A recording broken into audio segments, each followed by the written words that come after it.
your flight is canceled. The gate agent shrugs and mentions weather delays, while pointing to a perfectly clear sky outside. You're told it's out of their control, but passengers at the next gate are boarding normally for the exact same destination. What if I told you that your cancellation might have nothing to do with weather, and everything to do with a complex web of corporate decisions, hidden staffing crises, and profit calculations that airlines desperately don't want you to understand?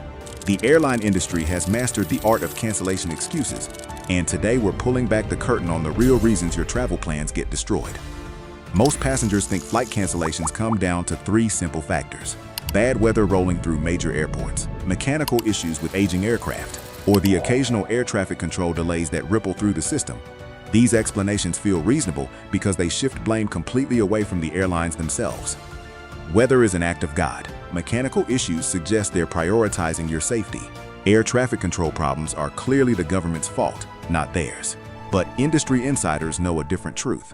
While weather does cause legitimate delays, it has become the airline industry's favorite scapegoat for problems that have absolutely nothing to do with Mother Nature. The Department of Transportation requires airlines to report the true cause of every delay and cancellation to the Bureau of Transportation Statistics. But there's a reporting loophole that airlines exploit ruthlessly. If weather is a factor anywhere in their massive network, even hundreds of miles away, they can use it as a domino effect excuse for cancellations actually caused by their own operational failures. Here's how this shell game works in practice. A severe weather event impacts a major operational hub, genuinely disrupting operations for a few hours. But airlines will use that isolated weather event to justify late-arriving aircraft cancellations for the next 48 hours across their entire network, even for routes that never came close to the actual storm. A routine flight under clear blue skies gets canceled. The gate agent tells passengers it's due to weather, pointing to radar images of storms occurring in a completely different region of the country. What they don't mention is that the real reason involves a pilot timing out, a lack of reserve crews, and a staffing shortage that has been building for months. The weather excuse works because passengers can see the radar on their phones. But the reality is that airlines use these localized weather events to mask what should be officially coded as air carrier delays, disruptions entirely within the airline's control. The real crisis hiding behind these weather excuses is a staffing shortage so severe that airlines are playing a desperate game of musical chairs with their crews every single day. Major airlines cut roughly 100,000 jobs across the globe during the pandemic. Pilots, flight attendants, mechanics, and ground crews were all shown the door as companies fought to survive. But when travel demand bounced back faster than anyone predicted, these airlines discovered they couldn't simply flip a switch and rehire everyone. Training a commercial pilot takes months, even if they already have experience. Flight attendants need rigorous recertification. Mechanics require specific training for each aircraft type. The aviation industry can't just hire temporary workers from a staffing agency like a retail store during the holidays. Take Delta Airlines in the summer of 2022. The airline had to proactively slash its schedule by 100 flights a day, cutting thousands of flights across July and August. While weather and air traffic control took the public blame, the underlying reality was that airlines had gleefully scheduled more flights to capture ticket revenue than they actually had the crew members to operate. This creates a cascading effect that passengers never see. When a pilot reaches their maximum legal flying hours for the month, that cancellation gets blamed on the weather that originally delayed them. When flight attendants call in sick and there's no reserve crew available, that becomes a network weather delay. When mechanics are working mandatory overtime and can't complete required inspections on schedule, suddenly there's a convenient thunderstorm to blame.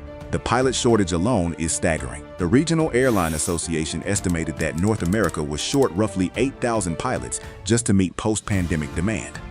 But flight schools have struggled to pump out enough fully certified airline transport pilots to close the gap. The mathematics simply don't work. Airlines know this. Their executives discuss crew shortages extensively in earnings calls with Wall Street investors.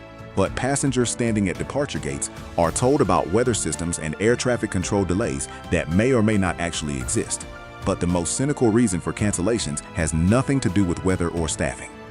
It's pure profit calculation, and it happens more often than you might imagine. Airlines use highly sophisticated revenue management systems that constantly analyze booking patterns, fare prices, and operational costs. Sometimes, these algorithms determine that canceling a flight and rebooking passengers on other flights is vastly more profitable than operating the originally scheduled service. This typically happens on routes with multiple daily flights. If a scheduled flight is only partially full, but a subsequent departure on the same route is completely sold out, the airline's computer systems might recommend canceling the underperforming flight. Passengers get rebooked on the later flight, which was going to operate anyway. The airline saves massive amounts on jet fuel, crew costs, and airport landing fees. The canceled flight gets blamed on weather, mechanical issues, or crew scheduling problems. But the real reason was a spreadsheet calculation that determined combining 2 partially full flights into 1 completely full flight would increase profit margins. This practice, known internally as capacity discipline, became a core strategy to maximize revenue. Airlines operate fewer flights at higher passenger loads, even if it means totally disrupting the lives of their customers. Southwest Airlines faced intense national scrutiny during their historic meltdown in December 2022, when they canceled nearly 17,000 flights in just over a week. While the company initially pointed the finger at a massive winter storm in Denver, internal communications quickly revealed the truth. Their antiquated, SkyResortier crew scheduling software had completely collapsed, leaving them unable to track where their pilots and flight attendants were located across the country. The storm was real, but it lasted less than 24 hours. The cascading cancellations continued for over a week because Southwest's operational systems couldn't handle the complexity of rebooking thousands of displaced crew members. Yet passengers were consistently told that weather remained the primary factor. American Airlines and others have perfected a different strategy known as wholesaler scheduling, or schedule trimming. They will aggressively schedule flights they know they probably can't operate, especially during peak travel periods. If demand materializes and they can find the crew, the flights operate normally. If demand is softer or crew availability becomes an issue, these placeholder flights get quietly canceled weeks in advance, often with weather or operational adjustments cited as the reason. This practice allows airlines to capture your credit card money and market share during the booking process. Passengers who book these flights rarely realize they were basically beta testers for the airline's profit algorithm. The human cost of these hidden cancellation strategies extends far beyond missed vacations and delayed business meetings. Emergency travel becomes exponentially more difficult when airlines use cancellation excuses to hide their operational failures.